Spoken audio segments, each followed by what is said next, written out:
Assalamualaikum warahmatullahi wabarakatuh. Saya Dita Febriani, NIM 857043444, Salut Gemilang Rumbia, UPBJJ UT Bandar Lampung.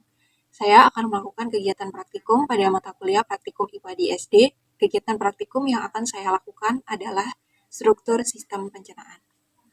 Alat dan bahan yang saya gunakan pada praktikum kali ini adalah yang pertama, gambar sistem pencernaan, dan selanjutnya adalah alat tulis.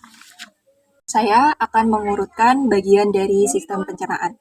Urutan yang pertama adalah mulut. Mulut adalah organ pertama di pencernaan.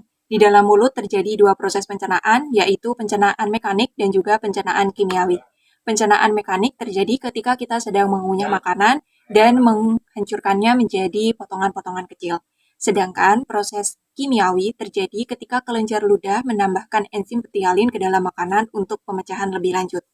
Dan urutan yang kedua adalah kerongkongan, esofagus atau faring. Kerongkongan adalah saluran panjang yang menghubungkan mulut ke lambung.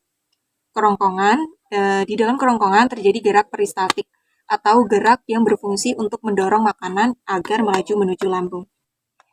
Urutan yang ketiga adalah lambung. Lambung adalah salah satu organ pada sistem pencernaan yang berbentuk kantung besar dan terletak di sebelah kiri perut.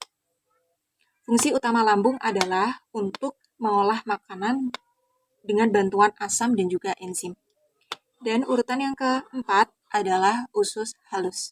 Usus halus terdiri dari 3 bagian, yaitu usus 12 jari, usus kosong, dan juga usus penyerap. Usus halus berfungsi untuk sebagai tempat penyerapan sari makanan ke dalam darah dan juga merupakan proses pencernaan yang paling panjang. Dan urutan yang kelima adalah usus besar. Sisa-sisa makanan yang tidak terserap oleh usus halus maka akan masuk ke dalam usus besar dan akan menjadi feses. Selanjutnya adalah urutan yang keenam ada rektum. Rektum adalah ruang lurus 8 inci, letaknya di sini, dan juga merupakan bagian akhir dari usus besar. Selanjutnya urutan ketujuh atau urutan terakhir adalah anus. Anus adalah bagian akhir dari sistem pencernaan. Di sekeliling anus terdapat otot-otot sphincter yang berfungsi untuk mengontrol pengeluaran tinja. Nah, selain dari organ-organ yang disebutkan tadi, terdapat juga organ-organ lain yang berperan dalam sistem pencernaan, yaitu adalah hati, empedu, dan juga pankreas. Yang pertama ada hati. Hati berfungsi untuk memproses dan menyimpan nutrisi dari makanan, untuk mengeluarkan racun, serta menghasilkan empedu untuk memecah lemak. Dan yang kedua ada empedu.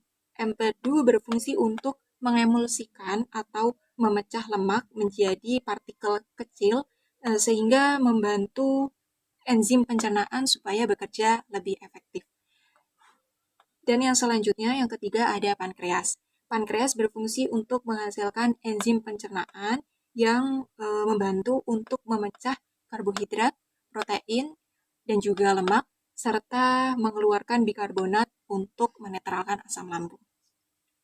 Nah, dari beberapa sistem pencernaan tadi atau organ-organ dari sistem pencernaan tadi, bahwa sistem pencernaan sangatlah kompleks yang dimulai dari mulut, kerongkongan, lambung, usus halus, usus besar, rektum, dan juga anus. Dan selain itu juga ada organ lain yang berperan seperti hati, empedu, dan juga pankreas.